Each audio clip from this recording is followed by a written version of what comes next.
You ever feel like you need a cheat code to understand the really important stuff happening in the world? Yeah, like you want to grasp the essentials without slogging through mountains of information. Totally. Well, today is that cheat code for one of the most fundamental ideas in the U.S. civil rights. Ah, yeah, big topic. Think of it as the government essentially promising to treat everyone fairly, especially, those groups who've historically gotten a raw deal. What's fascinating to consider right away, though, is that this promise of equal treatment, well, it's always been bumping up against a very different reality in the U.S. How so? Well, we declared all men equal, Yeah. right? Yeah. But for a long, long time, that didn't include women at the ballot box, for instance. Right. Or Black Americans freely exercising their right to vote, even into the mid-20th century in many places. Exactly. It's a story of ideals versus, well, lived experience. Definitely. So our mission in this deep dive is to really unpack the core concepts of civil rights in the U.S.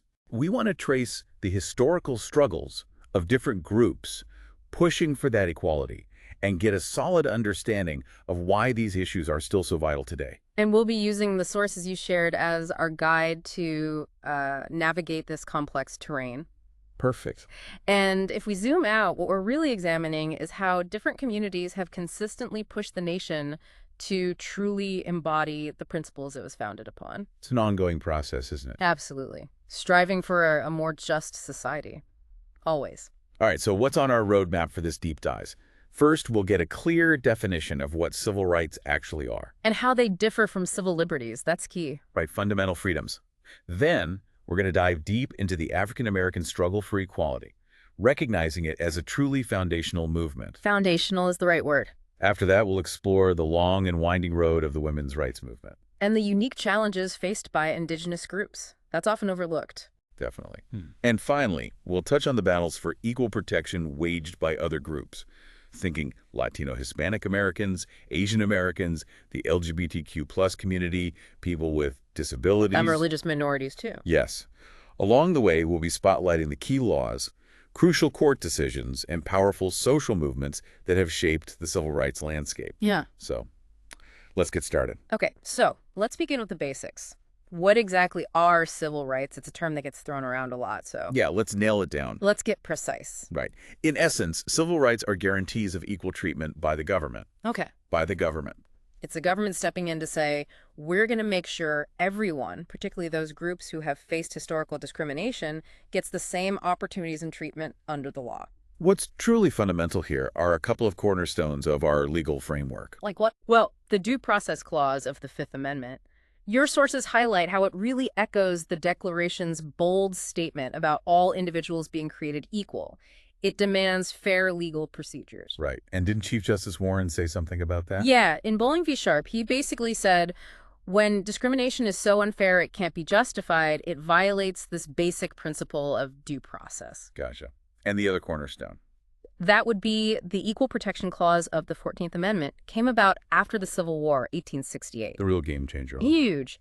It states that no state can deny anyone within its borders the equal protection of the laws. This was massive because it applied that guarantee of equality not just to the feds, but to every single state. So it expanded the reach. Dramatically. The Fifth initially limited the federal government. The 14th took it much further. Now, it's important to distinguish civil rights from civil liberties. Okay, yeah. Let's clarify that. Civil rights are about the government guaranteeing equality. Civil liberties are about limiting the government's power to protect our fundamental freedoms. Give me an example. Okay, think about the Eighth Amendment's protection against cruel and unusual punishment. That's a civil liberty. It protects you from government overreach. Right. The guarantee of equal protection under the 14th, that's a civil right. It requires the government to ensure fair treatment. Okay, but here's where it gets a little confusing for me sometimes. We have laws that do treat people differently. Like age limits. Exactly. Age limits for buying stuff or driving. Mm-hmm.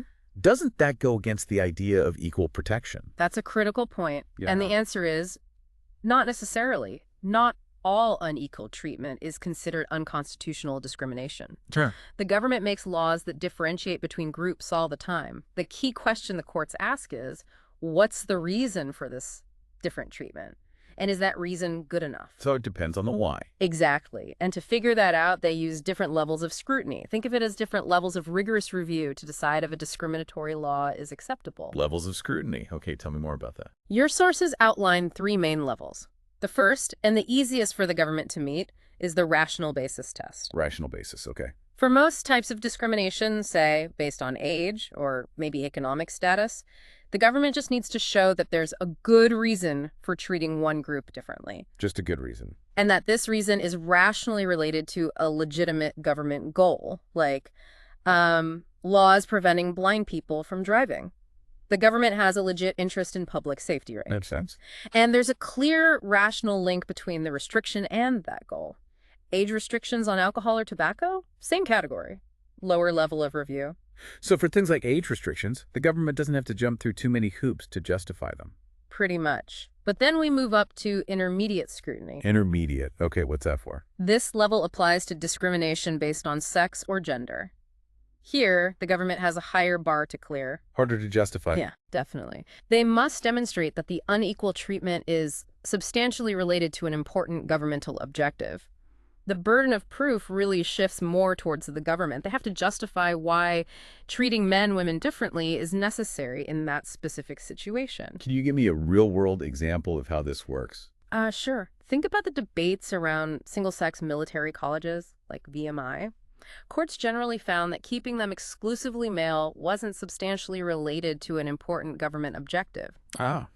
But interestingly, the male-only selective service registration, well, some have argued that meets this intermediate standard based on arguments about military readiness, though that's debated. Okay, so gender discrimination gets a more serious look from the courts. What's the highest level of scrutiny then? That's strict scrutiny. This is the most demanding level. Strict, got it. And it's applied to discrimination based on what are called suspect classifications, things like race, ethnicity, religion, or national origin. Okay, so those get the highest protection.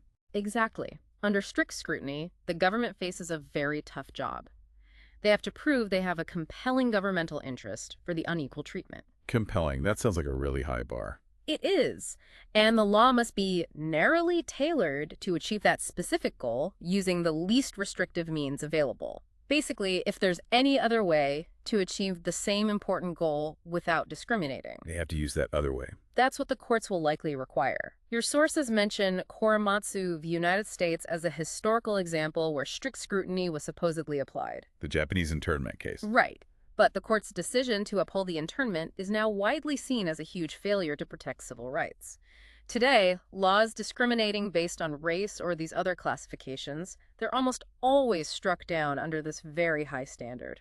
What about things like affirmative action? Where does that fit? Good question. The sources touch on that. There's an ongoing debate about whether strict scrutiny should apply to those policies, which are designed to help groups that faced historical discrimination.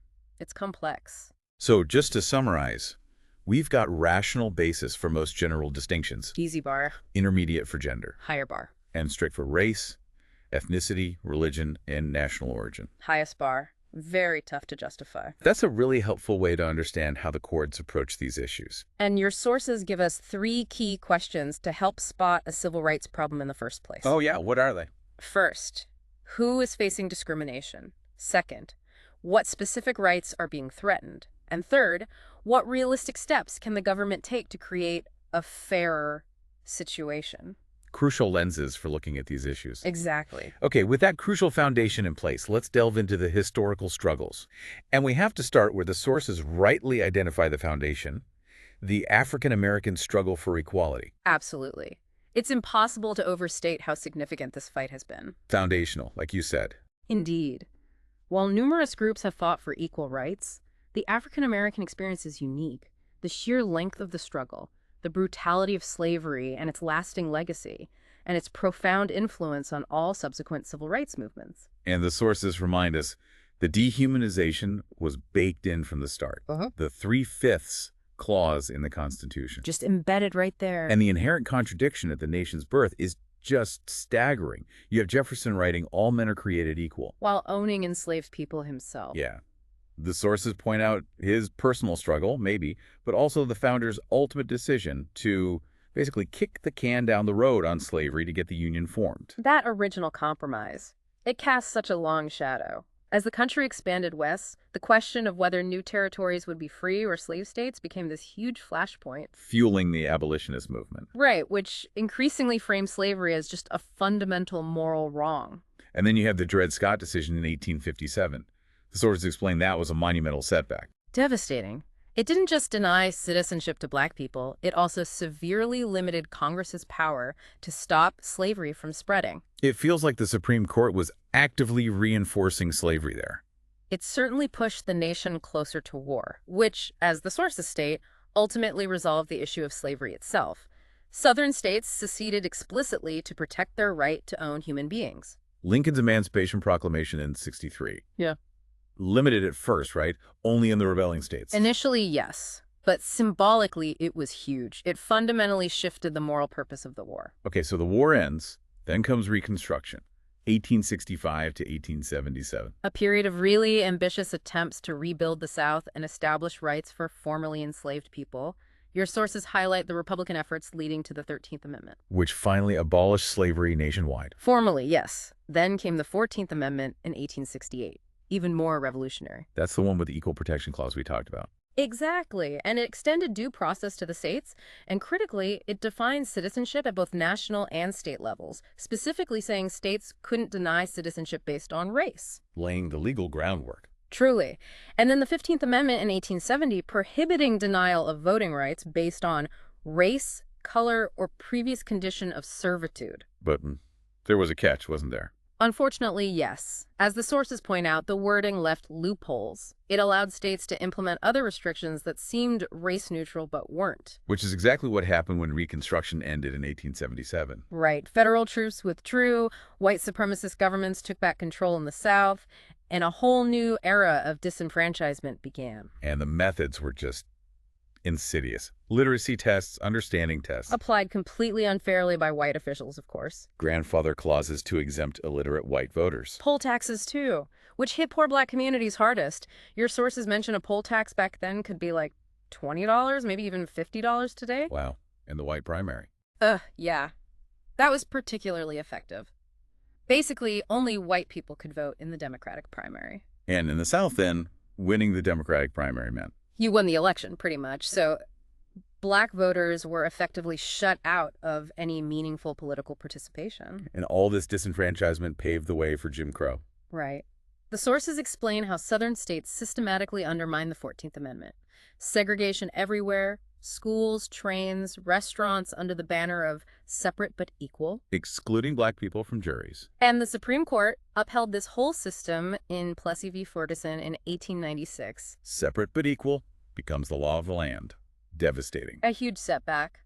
But the struggle didn't stop. Your sources highlight the early legal challenges. You had different approaches, right? Booker T. Washington's more accommodationist view. Versus W.B. Du Bois' more assertive stance. And Du Bois was key in founding the NAACP in 1909. And the NAACP really focused on a legal strategy, didn't they? Methodically challenging segregation through the courts, especially in education. The sources mention early wins in higher ed, but the court's initial response was kind of weak. Yeah, basically telling states, integrate or create equivalent black institutions. Predictably, most Southern states chose the latter, and they weren't really equivalent. Which brings us to the landmark case, Brand v. Board of Education, 1954. Monumental, a unanimous Supreme Court decision, state-sponsored segregation in public education, unconstitutional. And they explicitly said separate but equal was inherently unequal. They did. They even cited social science studies about the psychological harm segregation caused black children. The reaction. It wasn't smooth sailing, was it? Far from it. As your sources detail, the reaction in the South was fierce, often violent resistance. Integration was incredibly slow. Painfully slow, especially in the Deep South. Think Little Rock Central High School. Governor Faubus defying federal orders. Eisenhower had to send in troops. Exactly. You had massive resistance strategies in places like Virginia, private white academies popping up everywhere. And this wasn't just a Southern problem, right? The sources mentioned de facto segregation in the North. Absolutely, resulting from things like redlining, discriminatory housing covenants. Even after the Supreme Court said courts couldn't enforce those covenants in Shelley v. Kramer, The residential segregation pattern stuck. which led to segregated schools, unequal resources, the May Mallory protests in New York City against bad schools for black kids. That's a powerful example of the northern reality. The legal battles continued, though. Harper v. Virginia Board of Elections in '66. Finally, outlawed poll taxes at all levels. Huge. And Loving v. Virginia in '67. Struck down laws against interracial marriage, another fundamental freedom denied for way too long. These court wins were crucial, but the slow pace, it fueled something else, didn't it? It absolutely fueled the rise of direct action, civil disobedience. Your sources contrast the NAACP's legal strategy with groups like SCLC, CORE, SNCC, Inspired by Gandhi. embracing more confrontational, nonviolent tactics. We're talking about truly iconic moments. The Montgomery bus boycott, 55-56, Rosa Parks. Led by E.D. Nixon, Martin Luther King Jr., it desegregated the buses there. The sit-in movement, Greensboro, 1960, desegregating lunch counters. And the Freedom Rides in '61, testing desegregation of interstate travel, met with horrific violence. The bravery is just incredible. These sustained campaigns, plus growing national awareness, they created the pressure for big federal laws. Leading to the Civil Rights Act of 1964. Monumental achievement, sweeping impact. As your sources detail, it outlawed discrimination by government public accommodations employers based on race, ethnicity, religion, sex, or national origin. Created the EEOC too. Right, and crucially, the legal basis for regulating private businesses often came from Congress's power over interstate commerce. Interesting, but the fight for voting rights wasn't over. Selma, 1965. The Selma to Montgomery marches, Bloody Sunday, the televised brutality, it horrified the nation. Galvanized support for more action. Directly led to the Voting Rights Act of 1965, much stronger federal oversight of elections in places with a history of discrimination. Banned literacy tests. And the impact was immediate, right? Huge jump in black voter registration. Profound and immediate impact across the South. A truly powerful law dismantling those remaining legal barriers. But then came Shelby County v. Holder in 2013. Yeah. Unfortunately, as your sources point out, that Supreme Court decision weakened key parts of the Voting Rights Act. And we've seen a resurgence of restrictive voting laws since then. Sadly, yes. Stricter photo ID laws, cuts to early voting, fewer ballot drop-off locations, making it harder for many people to vote. These are still being fought in court. It's a reminder that progress isn't always permanent. Needs constant vigilance. Exactly. Your sources also touch on the contrast between the mainstream movement and more radical voices. Malcolm X, the Black Panthers. Their critique of white institutions focus on self-determination. And the appeal of that message, especially after Dr. King's assassination. And even with all the legal changes, the sources make it clear. Huge challenges remain for African Americans. The legacy of segregation, both de jure and de facto, persists. Residential segregation, school segregation. Economic inequality, too. Lack of good jobs in many urban areas. Poverty linked to historical injustice. Racial profiling by police. Your sources even mention admissions by former FBI and NYPD leaders about its reality. It's sobering. And federal policy changes to address economic inequality have been limited. Right. There's mention of the Obama administration's efforts under the Fair Housing Act, and then the Trump administration's moves to weaken it. But the sources also highlight vital grassroots efforts within Black communities. We also have to acknowledge the disturbing rise of white nationalism recently. Charlottesville. A stark reminder of that enduring hatred. And finally, affirmative action. Complex issue. Its purpose, the arguments for and against. The strict scrutiny standard it faces, key court cases like Bake, Grutter, the Fisher cases, trying to navigate considering race without using quotas. The sources pose that critical question, should race be a factor in college admissions? Lots to think about there. Deeply complex, no easy answers. Absolutely. A history of incredible progress, Yeah. but the work is clearly far from over. Okay, let's shift gears now. Let's talk about another pivotal struggle. The fight for women's rights. And the sources correctly point out the deep historical ties to the abolitionist movement. How so?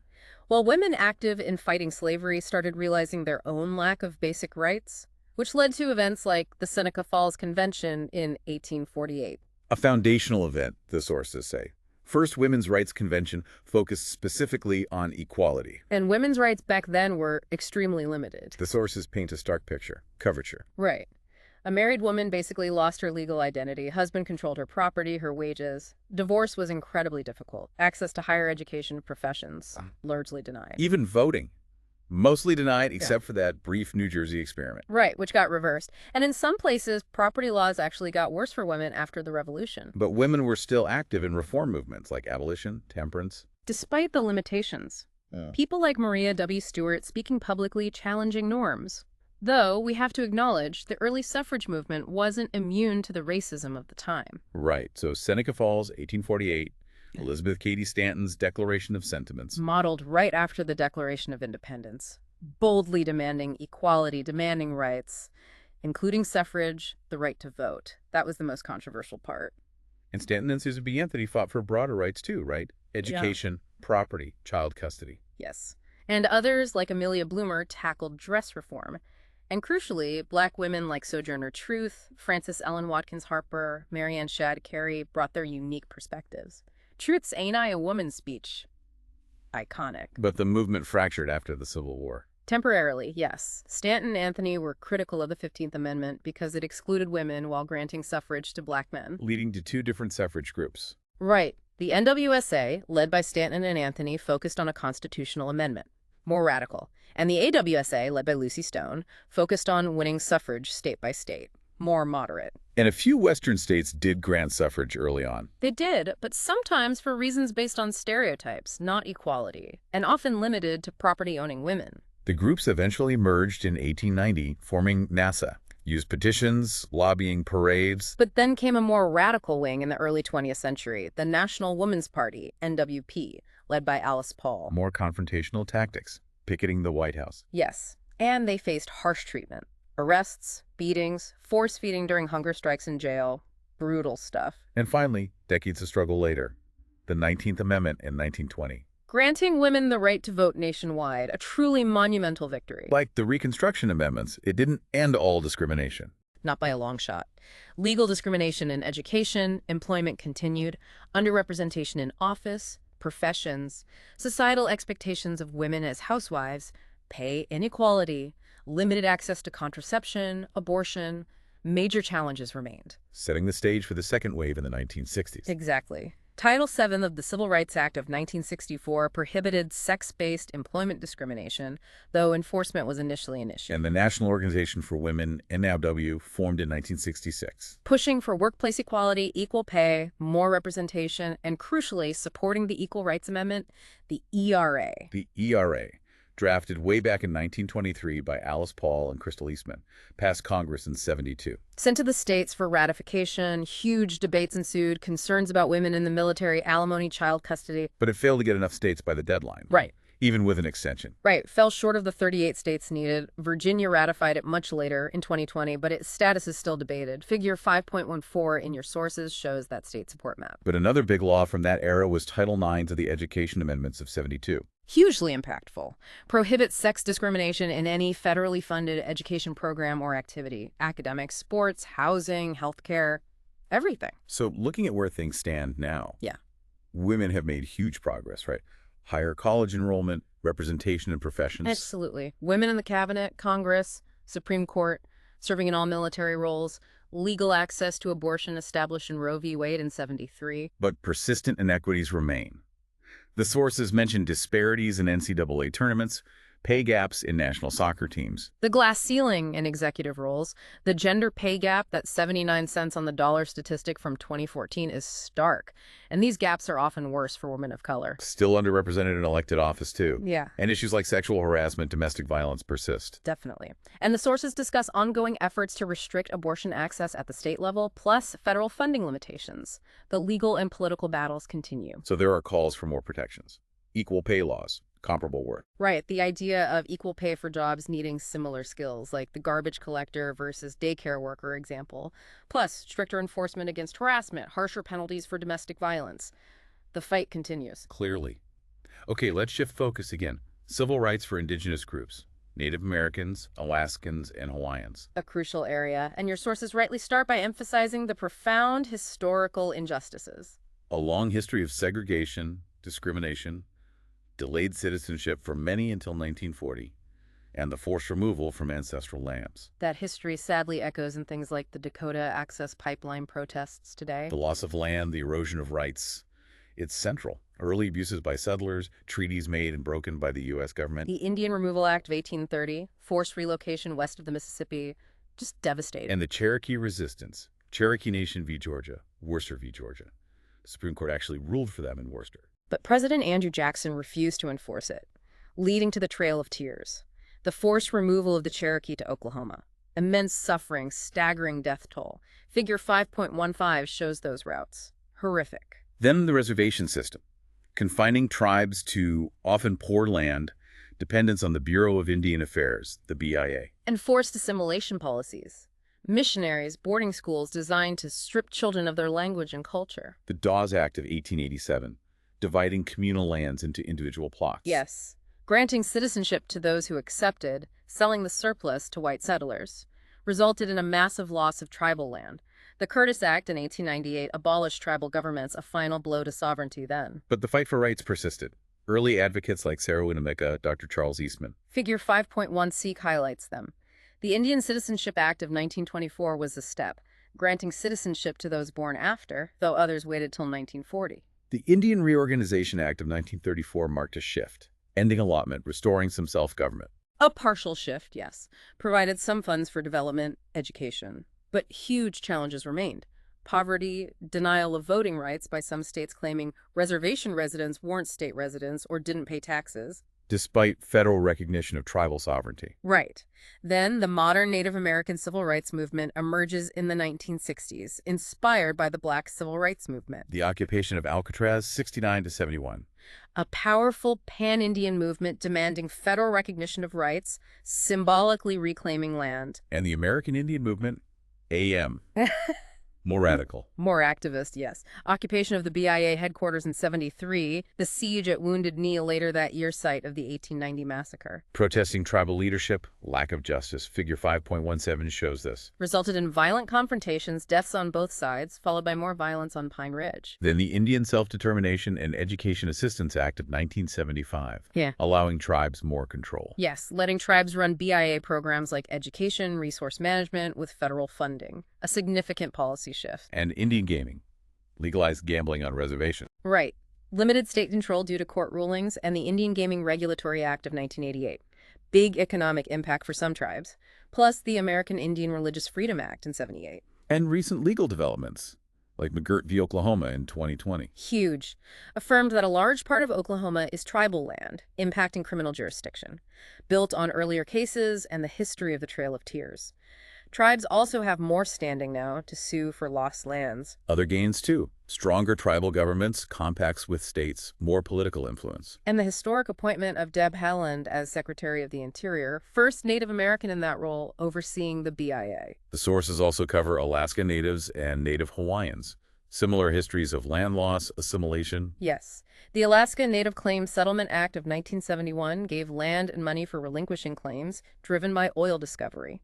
In Hawaii, the monarchy overthrown in 1893, annexation in 98, significant land loss. Some land returned later in trust. And efforts toward Native Hawaiian self-governance. Ongoing. Department of Interior guidelines in 2015 aimed for a relationship similar to Native American tribes, but legal challenges persist. But despite progress, the sources emphasize persistent problems for all these groups. Widespread poverty, high unemployment, lower education levels, high infant mortality, alcoholism, suicide rates for Native Americans and Alaskans. Native Hawaiians face higher poverty, homelessness, unemployment than whites in Hawaii. A stark reminder of the lasting impact of historical injustice. Absolutely. Okay, in our final segment, let's broaden out. Equal protection for several other groups whose struggles are also incredibly important. Starting with Hispanic Latino civil rights. And your sources clarify the terms Hispanic, Latino, and the growing use of Latins, and point out that many became part of the U.S. through annexation Texas, the Southwest, Puerto Rico. And face significant discrimination. Migrant farm work, voting denial, segregated schools. Deportations during the Great Depression, even of U.S. citizens. The Bracero program during WWII. A complex history. But there was early activism. A farm labor union in 1903, LULAC in 1929. And post-WWII, Some progress, like the Mendez v. Westminster ruling against school segregation in California, but also ongoing discrimination, like Operation Wetback in the 50s, discriminatory immigration quotas until 65. Then the Chicano movement in the 1960s. Brown power. Focused on education, cultural pride, and Cesar Chavez, Dolores Huerta, the United Farm Workers, the Delano Grape Strike, the boycott, tactics inspired by the Black Civil Rights Movement. Figure 5.18 shows this. But increased immigration later led to more discrimination. California's Prop 187, Arizona's 2010 law. Both faced legal challenges. Protests against federal proposals in 2006.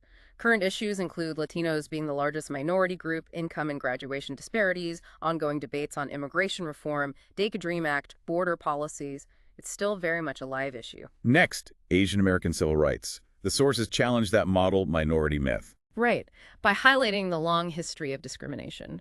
Early Chinese immigration, the backlash, the Chinese Exclusion Act of 1882, subsequent laws like the Geary Act, California Alien Land Law, Immigration Act of 1924. Figure 5.19 shows that anti-Chinese sentiment. And Japanese American internment during WWII. Executive Order 9066. Forced removal, imprisonment based only on ethnicity, despite no evidence of disloyalty, upheld by the Supreme Court in Korematsu. A shameful period. Figure 5.20 captures that injustice. The Asian American civil rights movement gained steam in the 60s. Inspired by other movements, yes. Ironically, discrimination during the Vietnam War helped foster a Pan-Asian identity. The Asian American Political Alliance formed at Berkeley in '68, demanding ethnic studies. And the Lauda v. Nichols Supreme Court case in '74. Addressed equal education for Chinese American students with limited English. A key legal win. Tragically, the sources also note the recent spike in anti-Asian hate crimes during the pandemic. Now, the LGBTQ plus communities fight. Historically criminalized, seen as sin or mental illness. Forcing many into secrecy. Organizing was tough, but early groups like the Mattachine Society and Daughters of Delightus existed. Then Stonewall Inn riots in '69. A major turning point. Absolutely. Sparked a more assertive, visible movement demanding liberation, power, pride. New groups like the Gay Activists Alliance emerged. And rapid changes started in the '70s. Decriminalization, the APA removing homosexuality as a disorder in '73. Don't ask, don't tell in the military in '94, repealed in 2011, ending the ban on transgender service members, though that's been back and forth. Key legal wins. Lawrence v. Texas in 2003. Struck down remaining sodomy laws. And then the big one, Obergefell v. Hodges in 2015. Legalizing same-sex marriage nationwide. Figure 5.21 shows the impact. Huge. But there's been backlash. Religious Freedom Restoration Acts, RFRAs, used to justify discrimination, continued discrimination in housing, persistent violence, hate crimes. Even after the Matthew Shepard Act. Right. And increased scrutiny of transgender rights, anti-trans legislation recently. Though there have been some positive steps, too, like a Supreme Court win on bathroom access for a trans student and non-binary gender markers on federal documents. Okay, let's touch on the Americans with Disabilities Act, ADA. Historically, people with disabilities faced huge barriers. Denied jobs, education, often institutionalized. The eugenics movement forced sterilizations, legitimized by the Supreme Court in Buck v. Bell in 1927. Horrifying. Figure 5.22 shows the extent in one state. Key steps before the ADA included the Rehabilitation Act of '73, the Education for All Handicapped Children Act of '75. But the ADA in 1990 was the landmark. Expanded protections against job discrimination, required reasonable accommodations, mandated accessibility in public transport and buildings. Passed despite cost concerns. Challenges remain, though. Slow disability resource centers and colleges, accessibility issues. Still work to do on implementation and full access. Finally, religious minorities. The irony, right? Religious freedom is foundational, but minorities face discrimination. Anti-Catholicism in the 19th, early 20th centuries, anti-Mormon violence, discrimination against Jewish Americans' jobs, education, housing covenants. Though American Jews were very active in other civil rights movements, anti-Semitism persists today. And rising discrimination against Muslims. Yes. Sources highlight increased hate crimes, Islamophobia, challenges in the workplace over head coverings, racial profiling concerns, and recently, arguments by some Christians that LGBTQ+ rights threaten their religious freedom. Hobby Lobby case, same-sex marriage debates, a complex intersection. So as we bring this deep dive to a close, it's abundantly clear, isn't it? The journey towards civil rights for all in the U.S., long, arduous, often brutal. We've seen significant legal and social progress, yes, but persistent challenges remain. Our understanding of equality keeps evolving. And what's striking is how interconnected these struggles are. Groups learning from each other, inspiring each other. Absolutely. The sources really show that cross-pollination of ideas and tactics. And it's so crucial to remember this isn't just history. It's a dynamic, ongoing process. New issues emerge. Old battles need continued vigilance. That framework of judicial scrutiny helps us analyze how the system addresses or fails to address discrimination. It's constantly being shaped. Social movements, legal interpretations, political action. Yes, I see. We really hope this deep dive has given you a valuable, efficient way to get a handle on the core concepts and history of civil rights in the U.S. Maybe uncovered some surprising facts, offered some memorable examples along the way. So as you continue to reflect on these crucial issues, maybe consider this. Given the history we've explored, the ongoing debates, what do you believe are the most pressing civil rights issues facing the U.S. right now? Yeah. And what role can each of us play in furthering that enduring promise of equality for all? Something to keep thinking about. It calls for ongoing thought, ongoing engagement, as we all strive to realize those founding ideals.